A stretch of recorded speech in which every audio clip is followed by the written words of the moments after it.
Welcome, dear listener, to part 2 of the Witchcraft episode of The Alchemist and the Academic. In this episode, which is a continuation of our last episode where we discussed Becca's awakening and growth as a witch, Becca introduces me to the actual craft of her being a witch. We both hope you enjoy.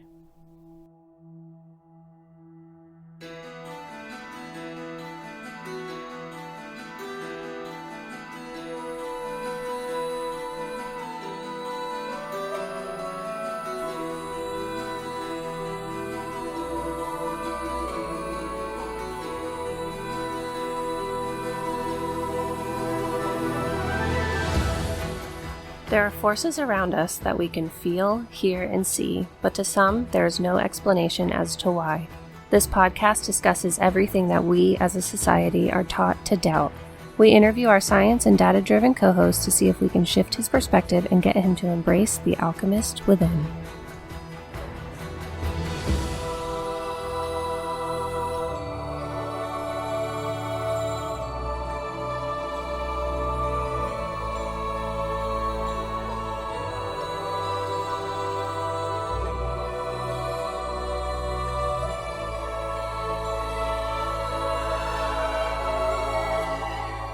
Spells, incantations, magic, and rituals. Today's episode is all about becoming a witch, practicing the craft, and invoking the powers beyond.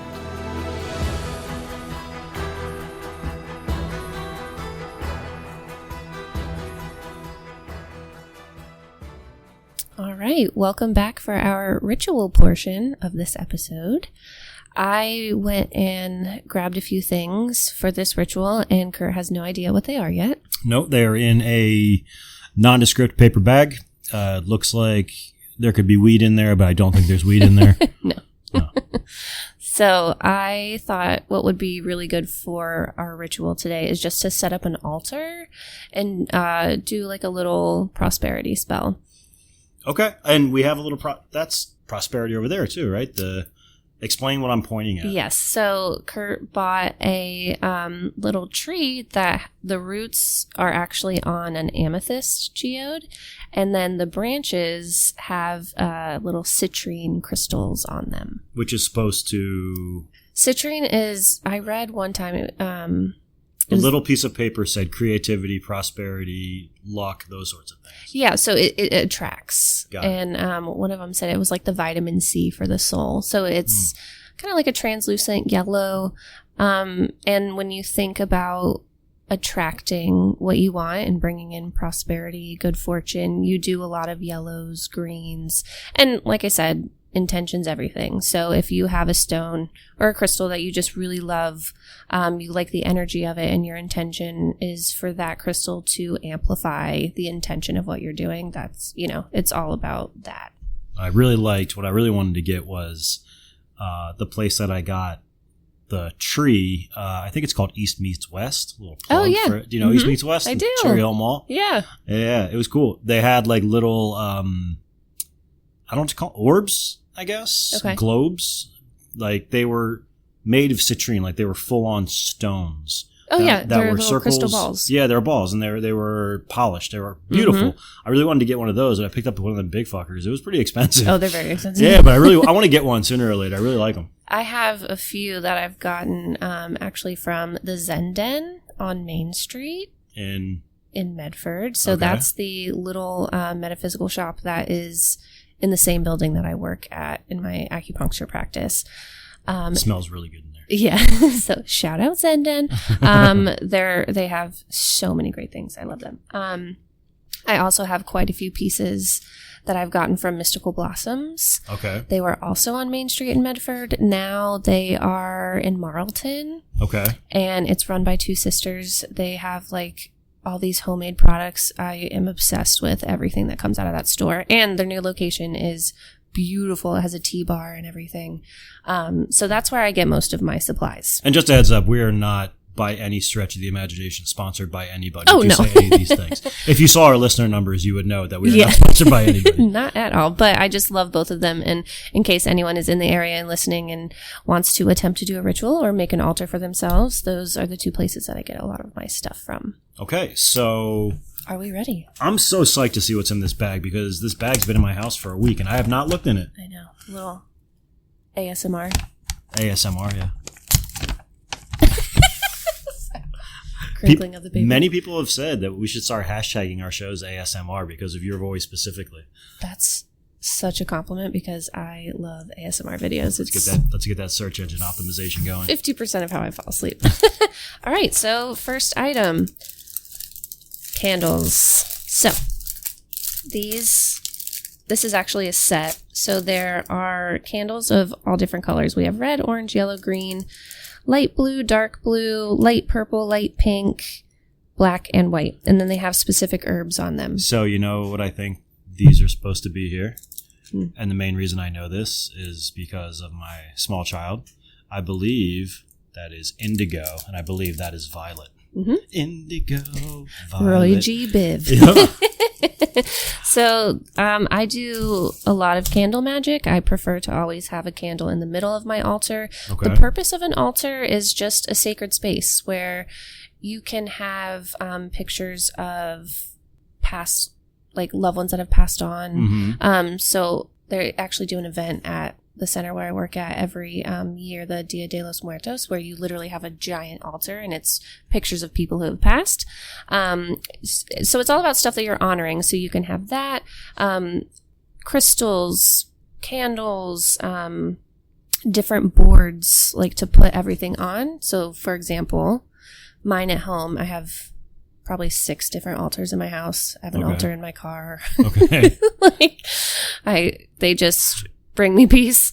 My altar at home, the main one, I have a wooden plate that is in the form of Metatron's cube.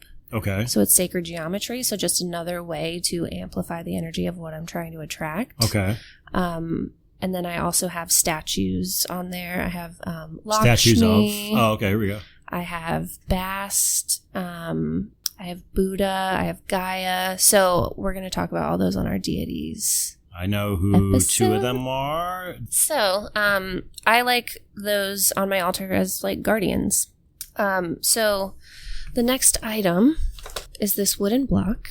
And this is what we are going to put our candle on. So I personally like to have like a wooden piece because I think it's grounding. I try to have all 4 elements. Those are, the 4, we talked about this. Do you mean fire, earth, air, water? Yes. Okay, because there were 5 elements in acupuncture. Yes. So for this altar, I like to do the 4 elements because whenever I do any sort of spell or ritual, we're calling on the 4 corners. So like, I like, the 4 is the emperor in tarot. Okay. And he signifies like strong foundation. So that's what I like to build my altar on. Okay. Okay. Next item for our altar. We have our little guardian statue. A raven. Yes. So Your favorite. Love ravens. I have a raven tattooed on my arm. I like them because they are anything that is misunderstood, or seen as taboo. Like that's the basis of this podcast. Sure. Right. So with ravens, they're not the prettiest. I think they're beautiful, but they're misunderstood, and they represent shadow work. So sometimes they're seen as bad omens, but they're really not. With shadow work is where you dive deep inward and accept. Talk about Carl Jung. The darkest parts of yourself. We should have an entire episode about Carl Jung because my favorite band and the favorite band of many 42, 43-year-olds, Tool. So many of their songs are based on Carl Jung and Freud's work. So. Right. So I like the crows because it helps you honor, the parts of yourself that you may not have loved and helps you acknowledge them and bring them back. Are a crow and a raven the same thing? Did I say crow? You said crow. Oopsie. Nope, they're different. Whoopsie-doodle. Well, crow's also, it's a blackbird and it's seen as a bad omen. Ravens are larger. Ravens are significant in Norse mythology. Ravens are big, right? Yeah, they're huge. Yeah. I did an English project on the raven when I was a freshman in high school. I'm pretty sure my friends were like, what the fuck? Was that your first dabbling into being publicly, like... Yeah. A witch. Besides the fact that I just loved Halloween. Everyone was just like, okay. Anyway, all right. So Our little raven is our guardian. Also, any sort of crystal that's like black obsidian, black tourmaline, jet, onyx. Onyx is one of my favorites. All the black stones, they're used for protection, okay, right, and warding off negativity. On my altar at home, I have a black obsidian cat with a pentagram on her chest.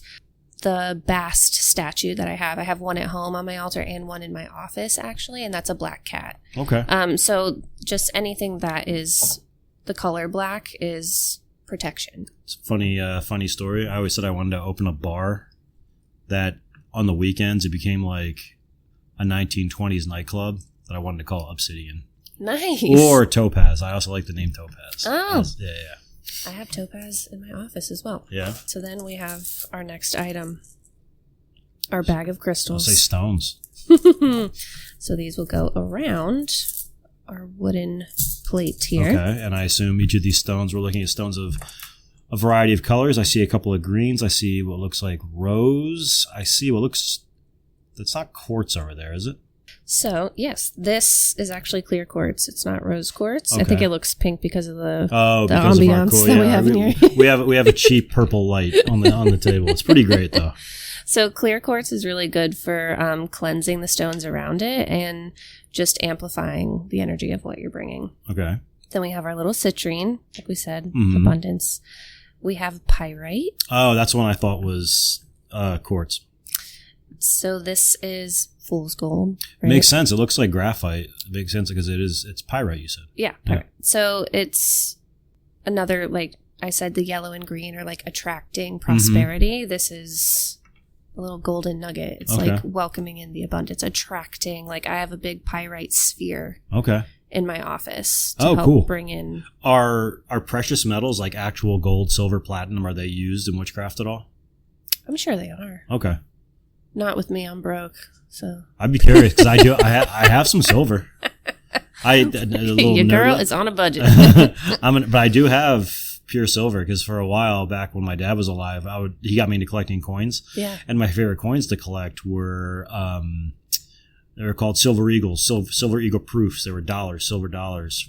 They still make them, and they're 99.999% silver, so they are full on silver. So the last item for it, which I don't have, is a coin. Oh, might need to use one. Yeah. I'll define the one that's worth the least. So I was going to have you, since I picked all of this, I was going to have you bring the coin. So, okay. We'll finish talking about these. That's weird. Yeah, right? Not Weird. a coincidence. So this is green aventurine. Again, green, bringing in good fortune, attracting good luck. This is moss agate. Okay. So I like this because it looks like it has a lot of greens. It does. It looks super. That's what I thought was super green. Light blues, browns. So it's very earthy. It's very pretty. Right? So I like that because, yes, it's green. It's attracting what we want, but it's also like the earth. So another nature element, it's grounding. We need the protection. So we're not allowing anything negative in that we don't want. And we also want to remain grounded and in a good headspace when we do stuff like this, because if you aren't, you can kind of get what we say, like you get a little spun out. Okay. So isn't spun the word for when you're strung out on heroin? Strung out? No. I mean, the word spun actually means really? like you're messed up on something, I think. Well, I hate that. I think. Yeah. Well, not spun out, just spun. Oh. Just I wonder if that's actually, I wonder if that's a thing. Like, I might need to Google that and we can delete this. I'm wrong, but I'm almost positive. Oh, yeah, I'm deleting being that. Spun on something is. Well, when you are... Can't let the crackheads dictate what you do. Otherwise, the crackheads win. Oh, my God. You can't let the crackheads win. We're talking about an altar. We somehow ended up on fucking crackheads. It's good energy. Okay. Last stone is... now I'm going to forget the name of this. So I originally thought this was moss agate, like this guy. Right. Here. That one's a little more green, though. The moss agate one. And they can look different, right? And they have different markings. But whenever I bought this, it was from the Zen Den that I mentioned earlier, and she was like, wait, I can't believe you were drawn to this one because it wasn't labeled. And I was like, oh, it's moss agate, right? And she was like, no, she actually got this stone from Stonehenge. Oh, really? Yeah. I have stones from Stonehenge upstairs. So I just thought, all right, cool. We have ancestry from that area. That's pretty cool, yeah. And the both of us, meaning you and I. Yes. Yes, we do. And Stonehenge, they, in that circle, it's like a vortex and it's an energy portal, man. So bringing that magic in as well. It is a calendar, Stonehenge. Which I have to go there. You never been there? No. It's a surreal experience. Did you know there's like little straw huts that were next to it? No. Like when you go to Stonehenge, they've rebuilt the straw huts that were around the henge, and it's pretty cool. It's like there's a lot of those around. Like Stonehenge is the most famous one because it's built with these massive monoliths. Mm-hmm. But there are all kinds of these sorts of things they're basically calendars that ancient peoples used the sky to dictate like what time they should be planting crops and things like that. Right. My favorite one isn't even Stonehenge. It's a place called Newgrange in Ireland. If you go about, 45 minutes to an hour north of Dublin, there's a place called Newgrange, which is essentially, it's just a bunch of kind of rolling hills if you looked at it from far away, but they were burial grounds for royalty, like ancient Irish royalty. And like that's cool as it is, but on one day a year, and I think it's the summer solstice is when it happens, is what Newgrange is. It's essentially a catacomb with one hallway going down. So to go into the catacomb, you go down one hallway.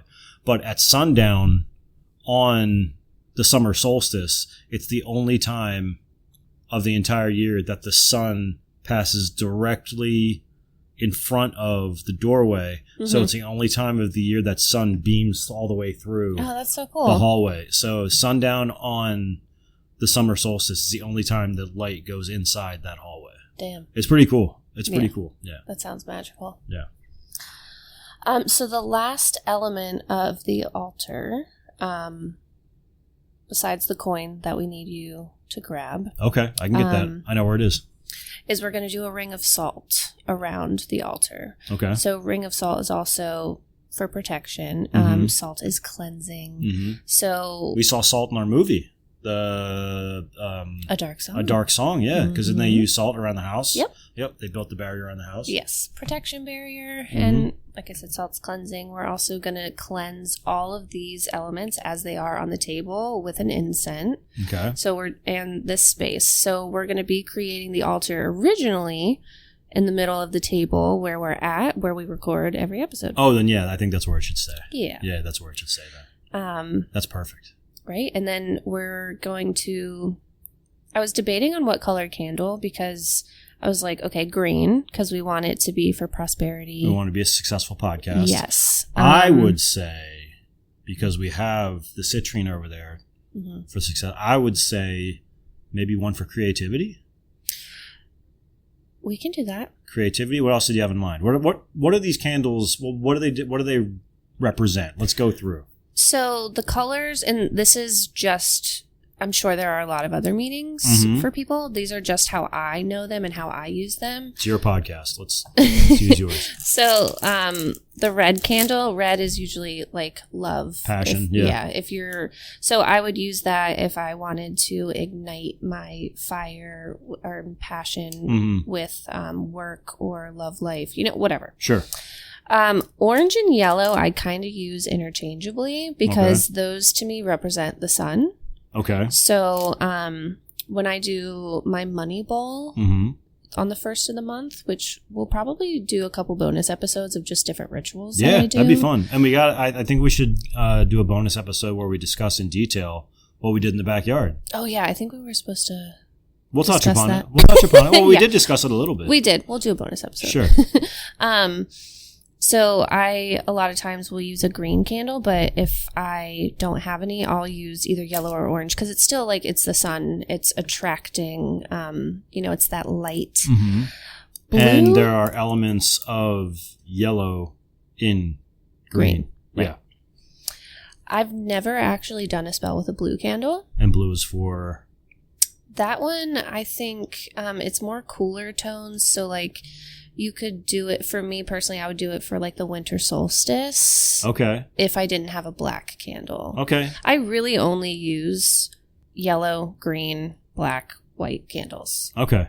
My favorite color in this thing, I don't know what, I'm drawn to the indigo and black candles. So my suggestion for this altar, because it's the first one, I was going to do white because it's bringing in the light. It's the first one. We're opening the space. Then let's do white. But can the altar change? Are we allowed to change the altar in the future? So the or altar, we do a brand new altar? Oh, no. So depends on your preference. So for me, I have all these altars in my house, right? Mm-hmm. I have a mini altar broom. Okay. And I'll go and I'll sweep. So I'm like a little vacuum. Yeah, I'm like dusting the energy. I'm cleansing it. I refresh my altar. That's a toothbrush. I add things to the altar, or sometimes I'll take them elements away if I feel like, everything was achieved. For my money ball, I'll write on bay leaves, what I want to attract. And if that passed, I crush it up and I bury it in my backyard. Okay. So you can basically do whatever you want with your altar. So I always change candles. Candles depend on the purpose. I say you choose the candle. If white is what you think it should be, I think it should be white. You've never seen Modern Family. I've never seen Modern Family. I've seen when Al Bundy sprays that kid with a... Yeah. There's an episode where they do color wars. And Phil Dunphy is the white team. He has white shirts. And he put white is right on the shirts.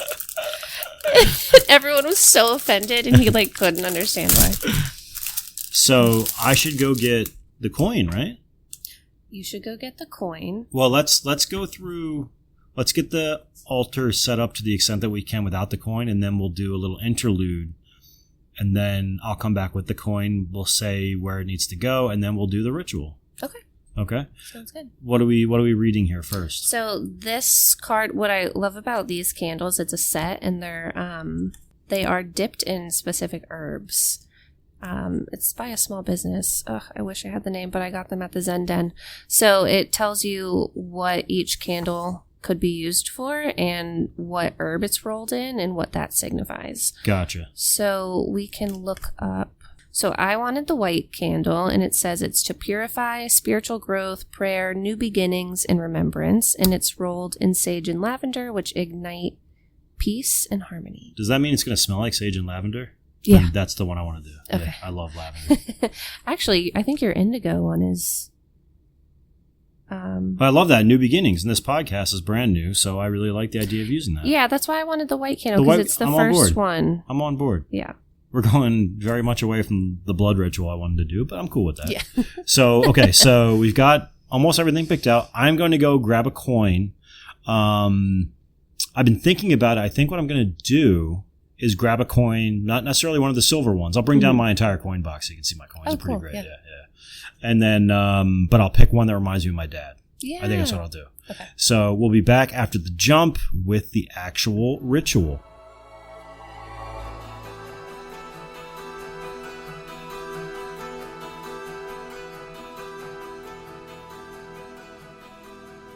Okay, so we're back, and it appears, if I can do the play-by-play, we have all the stones, the raven, the candle, and now a presidential dollar, because my father and I collected presidential dollars before he died. Becca is taking the incense that we typically use here on Alchemist and Academic, which I forget what the scent is called. This is Krampus. Krampus. By Sea Witch Botanicals. It's pretty great. And did you do 9 circles? I did. 9 circles around the altar. And then over on the... Okay, so... Didn't expect this. This ritual requires also cinnamon and salt. Yes. So I went upstairs and got the cinnamon and salt out of my my spice rack, and Becca just cleansed it with the incense. So my salt's going to make really good dishes now. So I cleanse every element, and I cleanse the space that we're putting it on, just so the intention is pure. And our intention for this altar is to bring prosperity and abundance to this podcast, our podcast listeners. If you would like, you just say yes or no in your head. And it's all about intention, right? Yeah. And also, just with the white candle being that it's, for clarity, just, the climate right now is not that great. So helping us just feel at peace and shake any sort of negative or chaotic energy that we don't really want to be carrying around with us. I can use some of that right now myself. Yeah. So that being said, I have put the white candle on our wooden plate, and there's not like a place for the candle. So I melt the wax a little bit on the bottom to get it to stick. I'm going to place our little guardian to where our raven is facing the door. Does the cinnamon need to stay here like that? Oh, no. Okay, because it was just sitting there in the thing like we were about to make cookies. Oh, no. And then I place our crystals around the wooden plate. And then I'm going to place your coin right by the candle. And then we're going to do... I also love there's little incense holders. Yeah, I was wondering what those are for. I assume that's what it was. On the wooden plate, so it can be... super handy. So I'm just going to do like a little dust of cinnamon. Cinnamon's really good for bringing in, prosperity, good luck, abundance. I do it like, I think I might have talked about it before during the actual part of this episode where I blow cinnamon through my front door on the 1st as well. You might have mentioned that. I don't know if it was this episode, but I do remember you saying... Yeah, so I blow cinnamon in and salt out. So salt cleansing what I don't want. You did mention that. Okay. You did, yep. Cinnamon coming in, and wherever the cinnamon blows, abundance grows, or goes. So I'm just going to do a little dusting of cinnamon. So the cinnamon just essentially blew through the altar. And then we just do a little ring of salt for protection. Okay. But Becca is drilling's the wrong word, sprinkling salt in a circle around the altar. All right, so we have everything set up. We have our salt ring, our crystals, our coin, our candle, our wooden plate, our guardian raven. So when we light the candle, that will be our fire element. The crystals and the wood plate are our earth element. The smoke from the incense is our air element. Okay. And then our water element are our spirits. That's why you... I was wondering why you did that over there. Okay. Okay, so Becca... I didn't say earlier, but Becca took the incense to the corner of the table near her drink and did 9 rings around it, and I was like, I'm not sure what she's doing. I don't know if that's just for private use. For funsies? Yeah. Well, mine wasn't blessed. Should be blessed. It should. So now we are blessing Kurt's drink. Not blessing, cleansing. 9 rings around the incense. And you'll see the picture. I'm going to put some pictures in the notes here, but it's like I don't know what you call it. It looks like a goblet almost. Not a goblet, but... It's a fancy little glass. I love that thing. It is. It's just Tito's vodka's in it. It's really... It's just Tito's. Classy. Yeah. So, all right. So we have all 4 of our elements. Our altar is set up. Sometimes I'll say spells. Sometimes I don't. For this one, we've said it several times, our intention, bringing in this prosperity and abundance and good fortune. And not just to the podcast, but to the listeners of the podcast. Who are accepting of it. And for clarity and peace in a time where the world is not so great right now. Not clear, not peaceful, but... Yeah. May you have peace in your own little corner of the world, wherever it is. Yes. So I always open up the 4 corners and ask for spirit guides and anyone across the veil who is here for the highest good of all, looking over to help perpetuate this blessing to whoever it needs to go to, and so mote it be. So mote it be. May I ask well, you light it first. And then we light. So now the candle's lit, and when we want to put the candle out, we do not blow it out. Okay. Because that blows away the intention of the spell. So you snuff it out, or I just put it out with my fingers. I think doing the fingers is the most gangster. Well, I do what's called direct moxa at work a lot. I'm literally taking off little balls of this herb that I set on fire. So I'm pretty sure my thumb and pinky finger are just calloused at this point. So a question, now that we're lit and we're in business here, you said that you're calling upon anybody across the veil. Mm-hmm. Does the fact that that the coin has significance with my father, does that bring him into it in any way, or is it just because it's meaningful to me, it makes sense for the altar? So if you wanted him to be one of the, I don't, but okay. Okay. Well, I love my dad. But my dad would be making fun of me right now. Oh, so well, okay. So it's okay that he's not here. No, but so if he's passed over, I don't think he would be making fun of you right now, because he might. That's a different conversation. He very well might. Well, I say could do like in Community. He's like, well, you're dead and I'm not. Suck it. Oh my God. Dude just told his dead dad to suck it. Sorry, Dad, you're not able to come to the witchcraft party. No, so it's when I say people beyond the veil, their intention has to be for the highest good of all. So if there's anyone over there who sees, the intention of this and wants to help it come to fruition, by all means, but it's only for the highest good of everyone. That would be Mom. Mom would be on board. Mom would already be calling me like professional witch. Yeah. Yeah. My mom would be like, oh, Kurt's been doing this for years. He's a professional at this. Yeah. I always bring my mom in when I do stuff.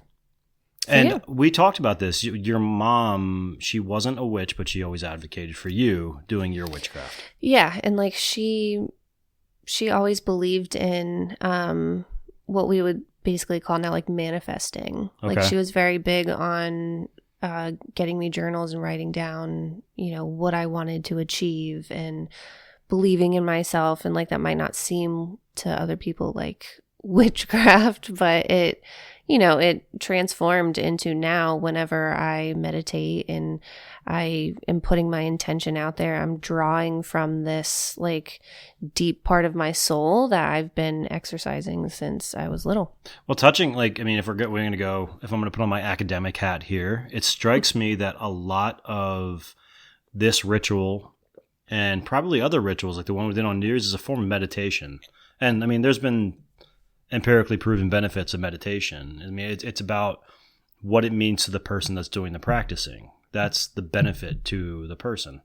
So it's not about, as far as I see, it's not about kind of cause effect. It's more about, at least the way that I've interpreted it, as being almost like an individual journey or an individual experience. Or in our case, like the two of us, we enjoyed this experience together. Mm-hmm. So it's about the experience and it's about the person's interpretation of the experience rather than some kind of objective truth. Disagree. Ooh. I understand your point, but so whenever we do a ritual, or you have to be in a meditative state. You have to be grounded. You have to be in a clear headspace in order for you to be able to like channel if you're wanting to get messages from your spirit team. So there is an element of meditation. Absolutely. Okay. And that's, like I said, to, cause you don't want to get spun out. Cause if you're not, then all the energy can just like whirlwind up and then you just feel like out of body or like really, really scattered. Okay. So you do need to be in a meditative state while doing this. But when it comes to cause and effect, I do a money bowl first of the month. Mm-hmm. When I don't, I've been tracking the number of new patients. I need to see that data. That I get. Give me that data set. Let me grind that. I need to do a NOVA. I need to do a control group. I need to do a pre-test, post-test, T-test. Maybe we'll do it for the podcast. I'll do it. I'll do a T-test. I'll do a T-test on it to see. And if we get it, I'll be like, holy shit, that's weird. How many months of data do you need? For statistical power, give me a second. We'll come right back. Well, we're not going to do an interlude, but let me use my, I have a program that detects a sample size that I need to see whether or not there is a significant difference between Moneyball versus not Moneyball. So let's have a look and see what we got. Hold on. So we're going to need to be on this podcast for 2 years to get it because we can either do weeks or do you do it monthly? I do it monthly. Then we need the 2 years. So there needs to be 26 observations in the test group, which would be you, and 26 observations in the control group, which would be me. Now we can use retrospective data. So if you have data based on what you've done month to month, for like the last year, if you've done a Moneyball for the last year, we could do for like the next year and then calculate. So we could revisit. We'll figure that out. We'll figure it out. The number is 26, though. 26 observations. I mean, we could maybe do it weekly. We could do it weekly. We could try that. Okay. So what we'll do is that will definitely be a bonus episode where we come back. So what I just did, listener, I just did what's called a power analysis. And what a power analysis is, you can either do an a priori or a post hoc power analysis. A priori power analysis, it shows you the sample size you need to achieve a minimum level of what's called statistical power. Without going into the boring details, essentially, statistical power is a statistic that says you can be confident in what you found. Because it's very easy to find significant results if you have a really high sample size, but your power might be low. So you want at least a 0.8 statistical power. I just ran a calculation that said to get 0.8 statistical power, assuming all the other social scientific things, meaning the alpha level is below 0.05, meaning there is a less than 5% chance that we would have found some difference by just random luck.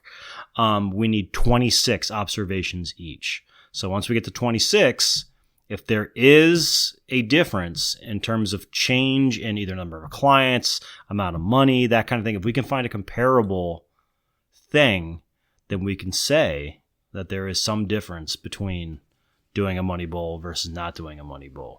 Now, what that won't tell us is the Moneyball responsible, or is it just the Moneyball gives you, the vibe and it makes you confident and but it will tell us that something is happening. Well, what I like about the Moneyball and equating to like new patients, I'm not doing anything to market my business. So it literally is just so happened that person ended up on my website or got a referral word of mouth. In a weird way, it doesn't matter. In a weird way, regardless of the mechanism by which it occurs, if the Moneyball is involved either peripherally or centrally, it's still because of the Moneyball. It's still what's causing it to happen. Yeah. Or not causing. We don't like to use the word cause. Whatever. In social science. You can't say cause. You can't say cause. I'm a Popperian, goddammit. I realized I said that last episode too, and I never explained what that was. A Popperian social scientist is based on the work of Karl Popper. Karl Popper said that the way you do science is you develop theories and you test those theories, and we gain more knowledge by falsifying theories. So, like, for example, gravity is a theory of science, and we're pretty sure it's legit because it occurs across all heavenly bodies. It occurs here on Earth. But we can still falsify it. There may be a case where it doesn't exist, and if we falsify it, then we'll have a different theory, a better theory. Now, we're not going to find a better theory for gravity because that's the way the world works. That's the way the universe works. But in social science, we develop theories because we want to falsify them, because then we know more and we know more and we know more. And eventually we build knowledge. So the idea with all this is that we have a theory that doing a Moneyball makes you more prosperous than, maybe not more prosperous, but you have more growth than if you didn't do a Moneyball. Yes. Yeah. So that's our theory. Cool. So we're going to try to see if that's the case. Yes. All right. Alchemy meets the academy. I'm so excited for that. Will it stand up It to will. social scientific? What's the word I'm looking for? Scrutiny. Oh. Yeah. We'll see if it holds up to social scientific scrutiny. It will. Because we've called upon the forces beyond now. Okay. So my dad will show up to prove me wrong. He will be like, fuck you. No. Here, this is- Dad was not allowed to come to the party. So now, one last question before we close here. Mm-hmm. Well, maybe we won't close. Do you have any questions for me in terms of this being my first, like, long form ritual? I like what you're doing right now, by the way. I like that you're right now. Becca is taking like one of the dead Stick. incense, the stick, and she is making the salt barrier around the altar much more clean, which makes me very, very happy. Do we leave the altar here? Yes, the altar we do. stays right there. Yep. Okay, that's fine with me. That actually works because pretty soon, the alchemist and the academic, along with Dark Overtones, are getting a technological update. Yes, we are. We are getting boom mics. We are going to be able to edit better. And the altar, where it is not going to affect that. So No. we can leave it where it is. Yep. And she's beautiful. She is very pretty. We took a picture of her a little while ago. Yes. So I'm going to, in the description of the podcast, I'll put the picture. I'm going to describe, or I'll just list all the elements that we use to make the altar and what all of them mean. And yeah. I'm pretty excited to have this in the middle of my table. Right? I'm very excited. Although there is one problem. What? I just bought a rug that I have to put under this table, so we got to be very careful when we put the rug in. Shit. We'll be No, fine. it's fine. We'll just pick it up Yeah. and roll it underneath. We'll yeah. move it. Yeah. I want to be barefoot while we do this. So yeah, I think that's it for this episode. I think so too. I'm very excited to have the altar in the middle of my table. It makes me want to do more rituals. Right? And blessed be. Yes. So moted be. You can also say blessed be. Oh, okay. Also, as above, so below. There's a lot of. We'll get into those. That's a good movie. As above, so below. Yeah. So blessed be. I think we're going to do deities next time, right? Yeah. I'm pretty excited for that one. I like that one a lot. Me too. Yeah. So you know what? I'm going to leave it to the witch to close us out because I have this beautiful altar burning in front of me now. I have the witch, the alchemist, to thank for it. So. Yes, thank you, listeners. We hope you are loving what you hear so far. And as we mentioned at the beginning of the podcast, if there are any questions that you have, topics you'd like covered, or just ideas, please email us at alchemistandacademic@gmail.com. And we will see you next week for deities. Deity. Are we going over all deities? Greek, Roman, all that? Or are we going over? I don't think we have enough time for this. So I have a handful of them that I work with. So some of the gods are going to be pissed off. That's We'll fine see. with me. I pissed off enough gods. Oh, jeez. See you next time, listener. Bye.